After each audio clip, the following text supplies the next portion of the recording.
Welcome everybody to my podcast, Big Little Small Talk.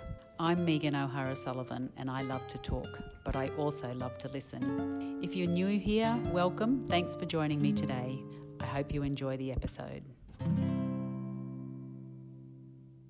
Welcome listeners, you're on 102.7 FM and we're in our segment called Big Little Small Talk with Megan O'Hara-Sullivan. Today I'm in a beautiful part of the world in Felton and I'm with someone who has spent a lot of time preserving this beautiful part of the world, and his name is Whan. Welcome Ian to Big Little Small Talk. Thanks Megan. Can you describe where we are today? Describe the scenery outside this beautiful big picture window. Yes, we're about 35 kilometres southwest of Toowoomba, not far off the Toowoomba-Carrara Road. On our address here is actually on the Southbrook Road. It's undulating basalt country in the lee of Mount Rubislaw, and it's mixed country these days. Some is used for grazing, some is used for cropping, and it's got a rich history compared to a lot of other places around Australia. And I was drawn to this part of the world, even though I'm not a native around here. I was actually born and bred down in northwest New South Wales, not far from the Pilliga Scrub. But we used to listen to Dad and Dave on the local radio at night. And I just came to know that that was the Darling Downs. And I made a sort of a silent pledge to myself that I'd try and find this place and maybe even live there one day. Isn't that interesting? We had the fellow Lindsay Booth, who runs a little tourist bus around in Toowoomba, and we had a conversation with him on Big Little Small Talk a couple of weeks ago, and he was talking about just the beauty of the name Darling Downs, and I really related to that because it is such a romantic sounding place, isn't it, the Darling Downs? But I wanted you to describe it because for you, you've had this land for 10 years, I believe? Oh, well, I've owned the land for 30 years. But I've only lived here for 11 years. Okay. So prior to actually building and living here, we lived in Brisbane. And so I used to come up here weekends to get the dream underway, which meant getting rid of the lantana and the tree pear and the balloon cotton bush and all the other weeds, and getting pasture established and getting the fences up and all that sort of stuff. Mm-hmm. So I don't know whether you said in your opening remarks exactly, but we're in the beautiful Felton Valley. Yep. So about 2008, I believe, we had a David and Goliath battle here in the Felton Valley. Tell me about Amber Energy coming and proposing to build a clean coal gasification plant in the beautiful Felton Valley. Yeah. Can you tell me about when you first heard about it? Well, I was talking to a neighbour, a fellow called Greg Lipp, and the Lipps had been in this part of the world for eons, and he told me that there was a miner had put out an initial advice statement, and they wanted to establish a really mega coal mining operation here. So that was the first time I heard about it, and like everyone else, I was horrified by this, and I immediately committed to the big fight. So you're dead right. It started back in 2008. Mm-hmm. So Rob and Sally McCreath were instigated what was called Friends of Felton. Tell me about how you mobilised and what it involved, and your meetings and your strategy and all of that. Well, certainly Rob and Sally McCreath, they were at the front of this and did most of the work. And it was just amazing the effort they put into it. But they found plenty of support. And speaking for myself, I used to come from Brisbane even to come to the meetings sometimes. Not all the time, of course. Because I had nowhere to stay to start with. But they used to have meetings every couple of weeks down in the Felton Hall. And it was a terrific act of mobilisation. And Rob set up a website, and that's where I did a lot of work. Because I've got a background in agricultural economics and resource economics, I wrote a lot of stuff, which was basically saying that it was such a crazy idea to destroy a place like this with so much history and such dense settlement and such a lot of intensive agriculture for the sake of mining coal, which was high sulphur coal, so it was poor quality, and they were talking about a coal to liquid project. And when you look back at it now, with all the hysteria and excitement about reducing our footprint on Mother Earth, etc., it's just crazy, of course. But then, at that time, in fact, if you think back to 2008, energy prices were high, oil prices were high, and to Amber Energy, it looked like a good project. Where was Amber Energy based? Where did they come from? Well, they were actually based in Brisbane, but the bloke who put up most of the money is a bit of a mystery man, and we never did find out much about him, although he had been a successful miner up to that point in time. So it was a private company, and our theory was that the idea would have been to get an authority to operate, which you can get if you produce an environmental impact study that demonstrates the impacts are not going to be, or they'd be socially acceptable. But if they got the project to that stage, they would have something that they might be able to flog off to the market, meaning a big miner. And did they get the EIS? No, well, Megan, that's the interesting thing in this story. They never did. They sort of mucked around for 4 years and changed the sort of scope and nature of their project several times, but they never quite got to the EIS stage. And just on the eve of one of the elections, when the Campbell-Newman government got up, they nearly got to the point of getting an application in to start the EIS process, but it didn't happen. And then in March, was it March? No, August of 2012, we got a letter here from Campbell-Newman saying there will be no coal mining operation in the Felton Valley. So that was a big victory.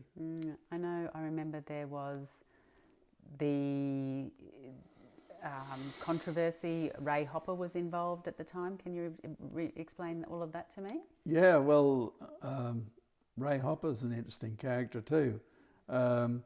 He started out, he was a member of the coalition, and he really fought hard for us. We made several submissions to him personally, and we stressed upon him that we were implacably opposed to this project, and there was no way we would accept any compensation or attempts to buy us out. We were just opposed, full stop. And this was rather unusual in terms of fighting coal mines, because there's normally a sort of a horse trading process, but we never acquiesced to that sort of process. We said we're implacably opposed, and that's our position, and that's where we're going to stay. Now, Ray took that fight up for us, and I don't think it was all that popular amongst the ranks of his own party, and he became a bit of a pariah. But anyhow, that's how it played out. Right. And I mean, I know that I described it as a David and Goliath fight. I mean, there's so much more involved behind the scenes that I guess we'll never know, of what the politics were and what all of that, you know, as much as I'd like to believe that Campbell-Newman single-handedly could save the Felton Valley from coal mining. I'm not sure about what the politics there were. So we started to talk about the mobilisation. What did it involve? Did you have subcommittees where people were? You said you were writing. Who were you writing to, apart from the local members? Oh well, it was writing to the masses. Like this is social media now, so our website was known to a lot of people, and so we were just trying to garner support right across the board. So whilst we had our little protests and we did target politicians, we were also after widespread public support. And a lot of people out of Toowoomba and even out of Brisbane, they knew about our cause and they were there to help us. Mm. So we talked before about that you had so much public support, but what about the people who said, mate, we should have some jobs, this is going to be job creating opportunities. How did you fight all of that? And was there division amongst neighbours, and did it cause ructions with relationships within the town and of Pittsworth?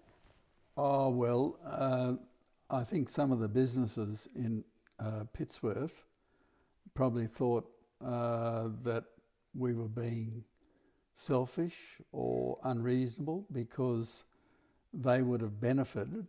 If you're a heavy machinery operator, you could have got some work out of trying to set up a mine. So, there probably was some animosity there, but not much of it came through. Well, not to me anyhow. Rob McCrath might have heard some of it. And there were a few properties that Amber Energy acquired as a sort of a try to lead into the project. But on the whole, I think the emotion and the heat we were generating sort of overwhelmed everything else. Like our case seemed so plausible. And we were saying, not here, because this is not a place for a large open cut coal mine. And it's, basalt country, it just would have caused untold devastation. Mm. What about the claim that they were only going to be mining up in the rocky country and the hills? I remember hearing that at the time. Yeah, well, they made some arguments, but I never really thought they came to the battle all that well. They were probably doing most of their spade work in Brisbane, in George Street, and trying to get all the public servants on side there. They really didn't fire up very much at a local level, because what they had to achieve, Megan, was to get a social licence, and that meant getting a lot of the natives around here on side, which they never did. Mm. What about when big mining companies say, we donate to a lot of the, say the Pittsworth School, and we donate to the Pittsworth Tennis Club and things like that? Was there any of those sorts of claims at the time? Oh, well, when you have a local show or a carnival or something, they did endeavour to ingratiate themselves to the locals. But that was pretty small fish at the end of the day, so I don't think that they were getting much traction there. Mm-hmm. I started to ask you before about, did you have subcommittees? So you had I remember Iris Bryce seeing letters to the Chronicle probably once or twice a week. She was a prolific letter writer. Yeah, Iris was fantastic, and she's an ex-school teacher, very articulate, and she had a good grasp of the issues. So yeah, she was a prolific letter writer, and a lot of the behind the scenes work was raising money, and we should come back to this money issue because that led on to other things. But we figured we were going to have to fight an environmental impacts study, and that would have required us to employ consultants and would have cost us an absolute monster. So we did raise a lot of money for the purposes of the formal part of the fight. So these were your legal detail, the legal battle, and I was going to ask you about that. So is this where we now start talking about the Felton Food Festival? Was that your primary source of revenue raising? Well, the Felton Food Festival didn't actually start until 2012, which was when the fight was over. Well, yeah, that's right. But the idea, like Sally McCreth really got the Felton Food Festival going, and the idea was to just strengthen rural values and to show to the masses what a nice part of the world it was and how united we were and all that sort of stuff. It didn't actually make a hell of a lot of money for us because, well, I thought our business model was flawed. We didn't charge an entry fee. People came in for the sake of a donation, and when the shouting was over, that worked out to about $1 a head. So it wasn't. We had to really work very hard just to make sure the thing was financially viable, in fact. Well, I remember reading in 2016 there was 12,000 people attended the Felton Food Festival. Have I got that right? Yeah, the numbers were staggering. And it's funny, you know, quite recently, I think it was last year, I was approached by people down at Alra to get my opinion on whether I thought they could run a similar sort of thing down there. And I encouraged them because, well, they've got a hell of a lot of existing infrastructure in the Alra showgrounds. But it's certainly something that works. There's a lot of latent demand for that sort of thing. So I've no doubt they could do it successfully. But here in Felton, we had to give it away after about 6 years we ran it. And we eventually gave it away because of the sheer effort. It wore us down and we didn't have enough volunteers to keep going. So I think those sort of things, you've got to know when to... go out on a high. Yeah, that's right, yeah. That's right. Yeah. I want to talk about a little bit more about the Felton Food Festival in a little bit, but before we go off the fight, where is the application at the moment? What happened in the end? Did they withdraw the application, or what's the status of it now? I'm not 100% sure whether the application has disappeared completely, but certainly the land they had has been put back to the market, and I personally don't think we'll see any more mining proposals come this way. Well, I guess the whole world has changed their idea of coal mining and fossil fuels, haven't they? Particularly if it's not clean coal. So, whether the weight of public opinion will keep sort of that at bay. I'll just remind the listeners that they're on Community Radio 102.7, and we're in our segment called Big Little Small Talk, and we're talking to Whan, who lives in the beautiful Felton Valley and has lots of involvement with a campaign against open cut coal mining here, and good organisational skills, I'd say, Ian, wouldn't you? So you generated some income from the Felton Food Festival. What did you do with the income, most importantly, as a getting something to replace your ageing hall in the district? Yes, well, most of the money that the Friends of Felton had in their account was from a period of time before the Felton Food Festival.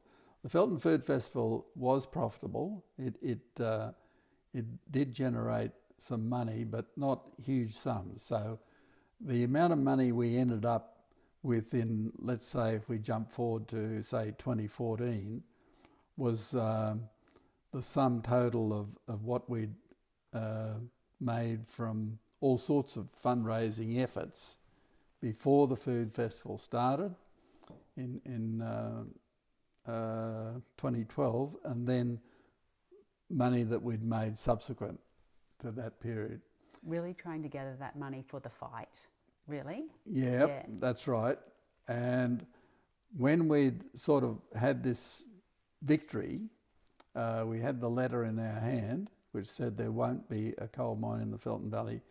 We then started to search around for another use that would benefit the people who had really put the money together. And the main proposal we came up with was to replace the Felton Hall. Now, the hall we had at that time was on a good site, just opposite Felton Produce, which most people would know about.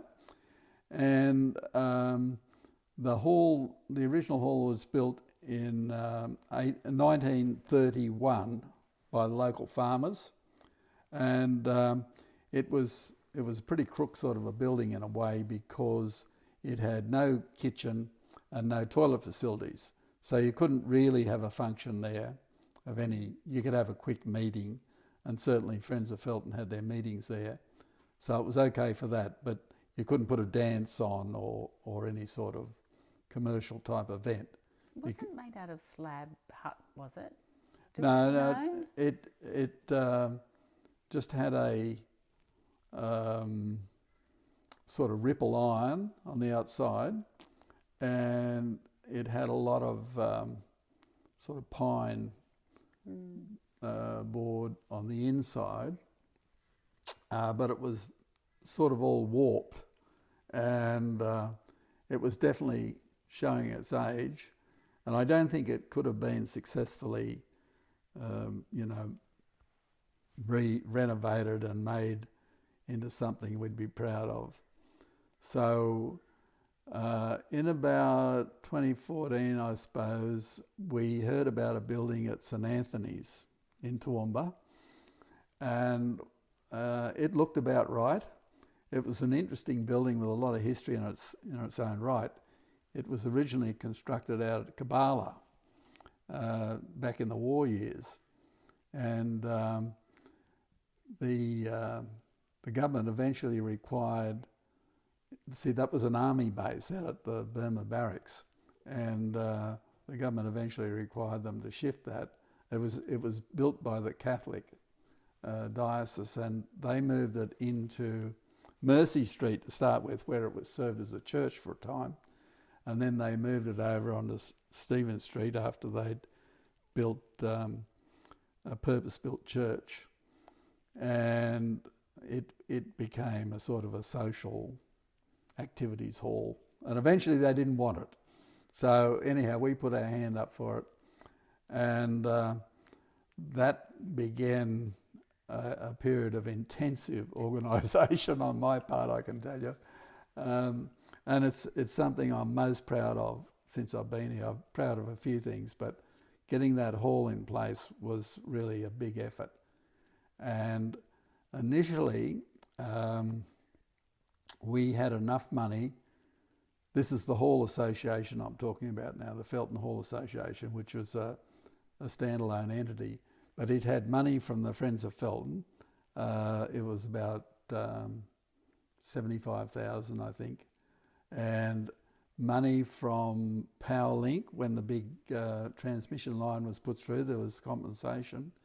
I'd won money from the Queensland Benefit Fund, about 34,000. That's the gambling fund. Yeah, that's the gambling grant, fund. Had you? Yeah, written a grant. Mm-hmm. Yep.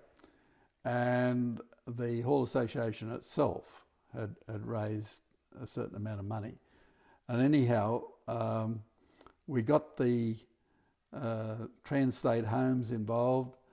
They shifted the building for us, and that was no easy task. It ended up in 5 parts. And why 5 parts? well, just because of the size of it, and it all had to be moved on a truck and get it across bridges and that sort of thing. And the hall as it stood in Anthony Street had a brick cladding on it, so they had to knock all these bricks off. And part of the deal was we had to take them. We didn't want the bricks, of course, but we had to take them away. And we ended up burying some of them on the site so to make it very firm. And council took some of them away and put them in gullies and that sort of thing. So The hall we ended up with after Translate had finished this work was like the building was in Stephen Street in Toowoomba, except that it had a new toilet block on it and it had a big long ramp. To be disability compliant. Yeah, that's right, that's right.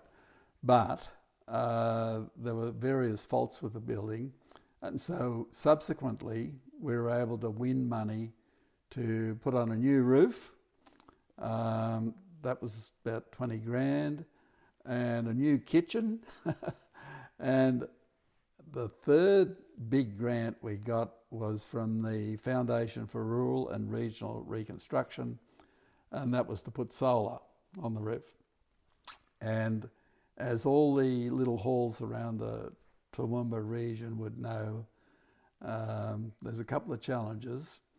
One is getting a viable committee together, but the other one is to belt your overheads down so that you're not constantly trying to raise money to pay for things like electricity, insurance and maintenance, those sort of things.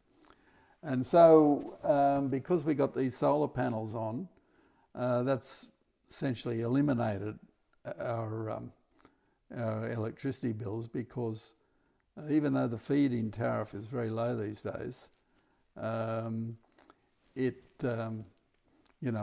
we don't use the hall all the time, so it's very good. Because we often talk about what little communities have got. What's Felton got? It's got... Well, it's only got that the hall. That's it. Yeah, that's about it. And whenever I put in a funding bid, I say that that is the venue around here. We don't have another one. There's no pub. There's no post office. That's right. And we do want to keep the community connected. So, that's what we try to do. We try to have function every now and then. We always have one at New Year, and we try to have one in the middle of the year. And it's open to everyone. Right. So we haven't had any weddings there yet, I wouldn't... Oh, yeah, there's been a few weddings there, and they've loved it.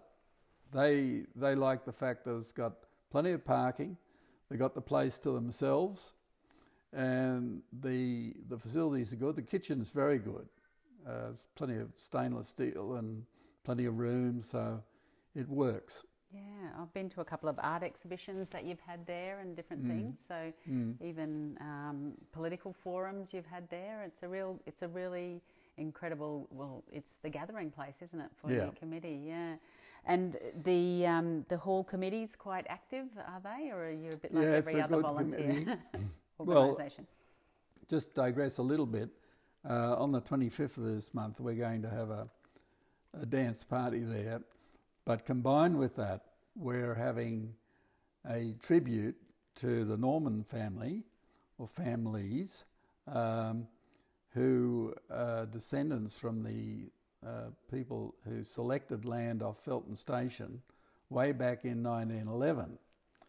Now, Herman Norman, who was the grandfather of the ones who have just sold up recently, he bought a block off Felton Station, and that made him a selector. So they were the original farmers who got intensive farming going in this part of the world. Well, over 100 years ago now, about 111 years.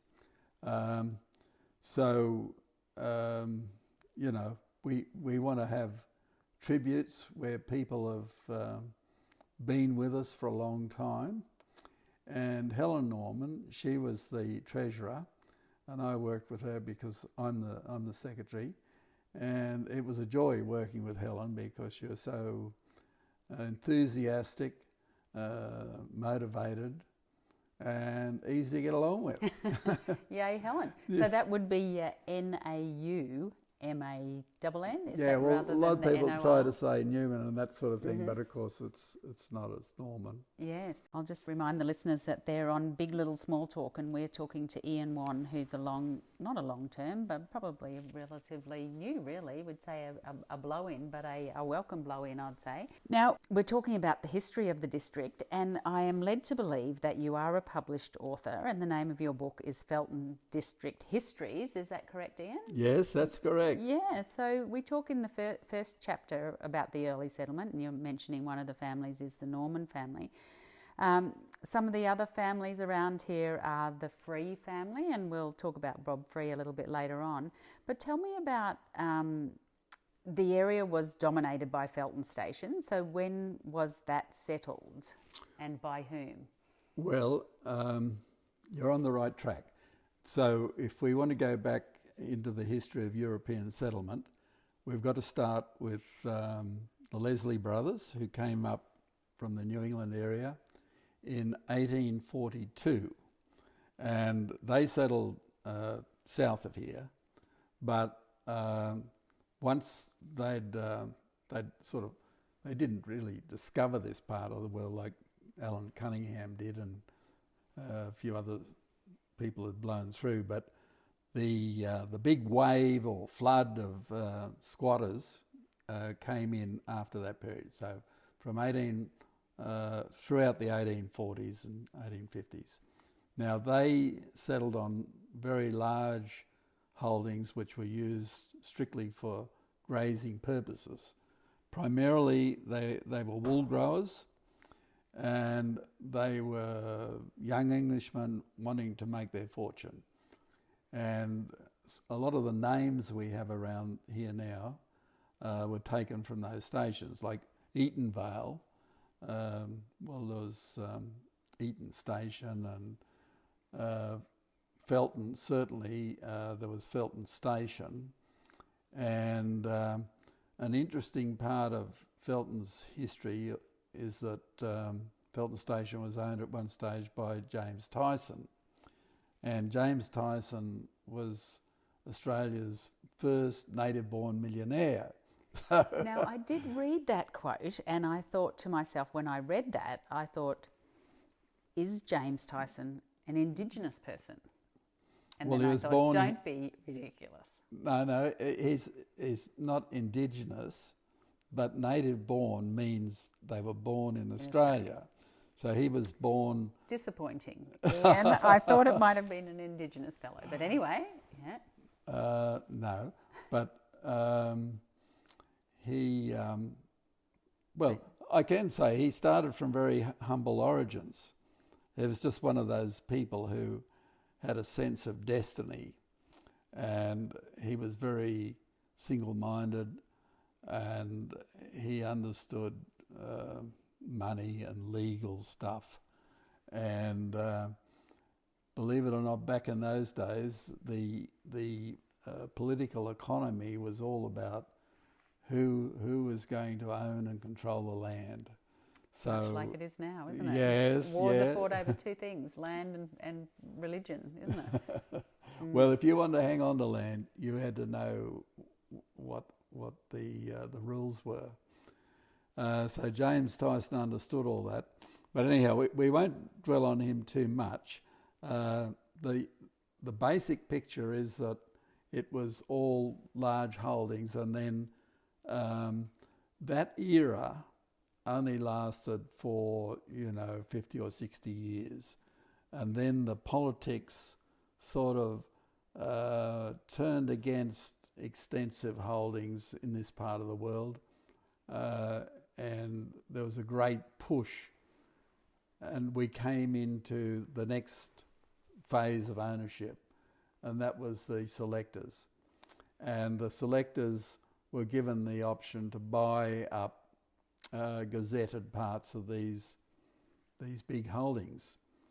Now, in 1911, Felton Station was put on the block, so to speak, and Bob Free's grandfather, Eli Free, he bought a block. It was 434 acres, and Herman Norman, he bought part of the station as well, and so it goes on.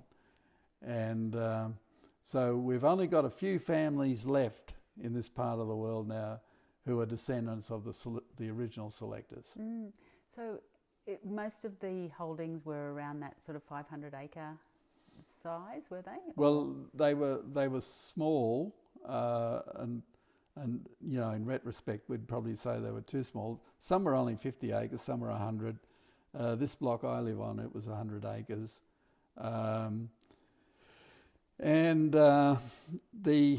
Obviously, the selectors had to think hard and fast about how they're going to make a living out of these relatively small areas.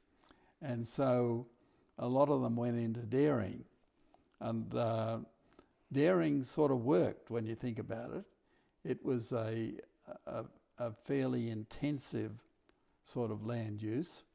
And the cows were all milked by hand those days, and mum and the kids could help out. And they were selling either milk or cream. There were a lot of cheese factories, and these factories were dotted around the countryside. I understand that back in the day, Cambodia Shire had over 30 cheese and butter factories. An incredible figure, isn't it? That's right. But it meant that you could put the big 10-gallon cans on the back of the old cart and just drive off to the nearest factory, horse and cart, mind you. And would that be matched by the number of schools that were around? Yes. Well, it was the same sort of mentality.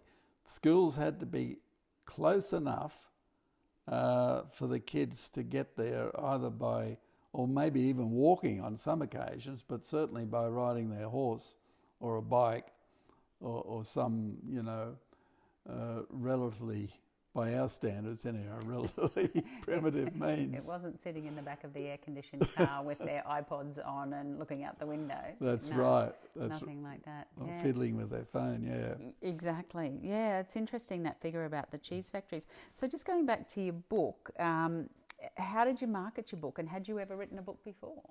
Well, I've written a lot of stuff. Like, I've written a lot of publications and reports and things. But as far as writing a book as such, no. And I was prompted to do all this by my good friend Bob Free. He's what you might call an amateur historian, and he loves history, and he's kept a very good record of how things have happened in this part of the world, both in yesteryear and right up to the present time. But there's 3 parts in the book. One is the first part goes right back to the beginning of the European history that we've already talked about.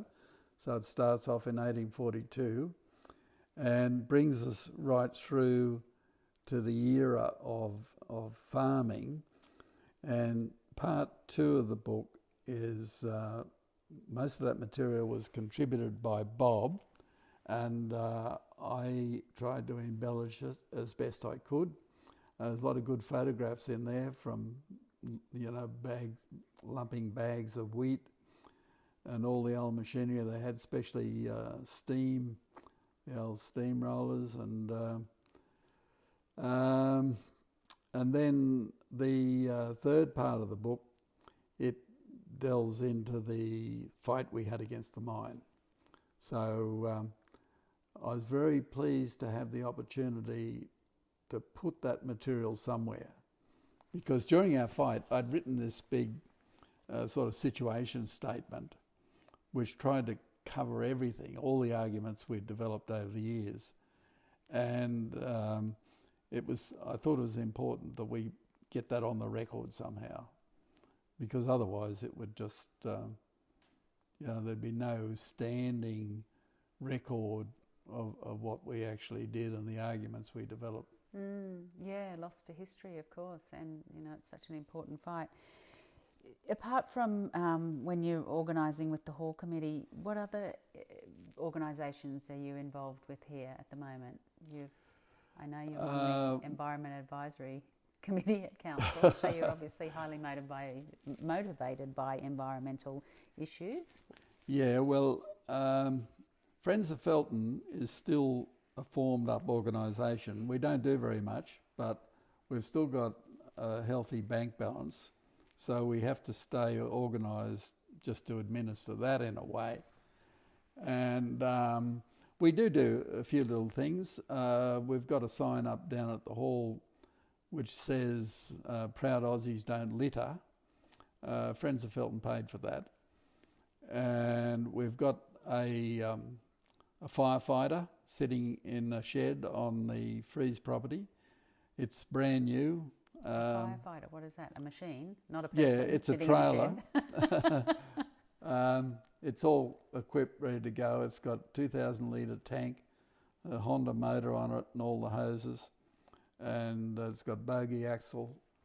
So it's easy to pull. And it's had a few outings. It's mainly a standby if you're going to light a big fire up to do something, which people have to do every now and then. It's there and available if you want to have a good machine on standby.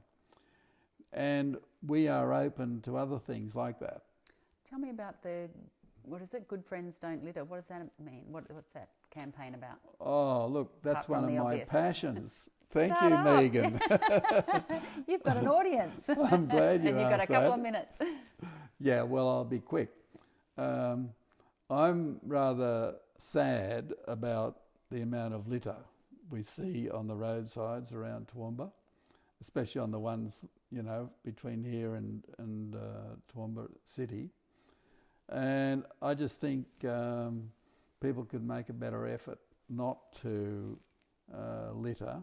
I know sometimes it's adventitious, meaning it happens accidentally, but on a lot of occasions, you can tell by the nature of the litter itself, it's quite deliberate.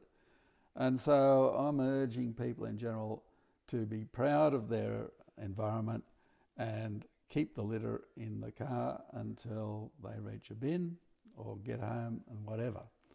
So that sign down there is just a gentle little nudge to get people to be a bit careful with their litter. And before we started recording, we talked about Landcare, the organisation, so you're in that as well? Oh yeah, well I'm a member of the Cambodia Landcare, and we've got a building in Cambodia and have a meeting every month, second Monday of every month, and it's a good little organisation. It's what it actually does is a bit dependent on what sort of funding we can raise. So we can't rush out and spray your lantana for you. You've got to do that yourself, I'm afraid. But if we get funded to do something in particular, we can organise to see that that's done. I'll give you one example. We got money a year or so ago to organise pig shoots. So wild pigs are feral pigs are a problem in this part of the world because they get into the crops and cause heavy losses. So it was a sort of a tidy project. We were able to put someone in charge of organising it, and they communicated with the chopper, and the chopper has his shooter, and off they went. And that was quite effective. But the feral pig problem remains in place. Right, okay. So it's just something that's we don't want to live with it, but we've got to continually manage it. Interesting. Now, I'm afraid that I've run out of time. I haven't got any time to ask you some of the slightly left field questions that I ask other people, but long-term listeners will know I am totally addicted to the Royals. So, Ian, who would be your favourite Royal? Doesn't have to be English, doesn't have to be living. Oh, well, I don't mind Charles, Whoa, that's the first time I've had a Charles. Well, I think is quite a funny fellow. Hilarious or Well, funny? I always think back to when, what's the alias, Rex Patterson and who is that guy? I don't know who you're talking about. Oh, well, he's... Oh, said about Charles. Yeah. Sorry, yeah. Anyhow, he saw Charles in the audience at the opera and went up and said, "Oh, no, I can find a better seat somewhere else, I think." And it was just so hilarious. And Charles laughed and roared with laughter. Right. So I think he's a rather amusing fellow, and he'd be a good bloke to have a yarn with, I reckon. I think so. Well, I think he's got fairly strong environmental credentials too and values, hasn't he? Yeah. Probably really before his time, I'd say. Yeah. Yeah, which was a bit sort of laughed at and a bit, scoffed at back in the day, wasn't it? So Oh, yeah, I like yeah. your answer, Ian. I think it's nicely thought out and it suits you too. What about dancing? You a dancing man? Oh, well, Down yeah. at the Felton Hall on a Saturday night? Oh, well, You've had a couple of rums in you? Or? Yeah, I like to sort of... well, my wife's very keen on dancing. She does line dancing. Oh, at the hall? Well, in town, but down at the hall they do yoga, so she's involved in that. In fact, she was down there this morning. Oh, how I think. lovely. Yeah. Okay, so we're at the Felton Hall on a Saturday night. We've had a couple of rums. This song comes on the playlist. What's it going to be? Can't keep you off the dance floor. Well, it could be one of the ABBA ones. You got a particular ABBA one that you love? Dancing Queen? All right, with that, I'm going to picture you in my head dancing to Dancing Queen at the Felton Hall. Hopefully not on a freezing cold winter's night, but with the abandonment of someone who's won an incredible fight against a global sort of company coming in and destroying your beautiful part of the world. So thank you, Ian. Thank you for telling your story on Big Little Small Talk today. Thank you.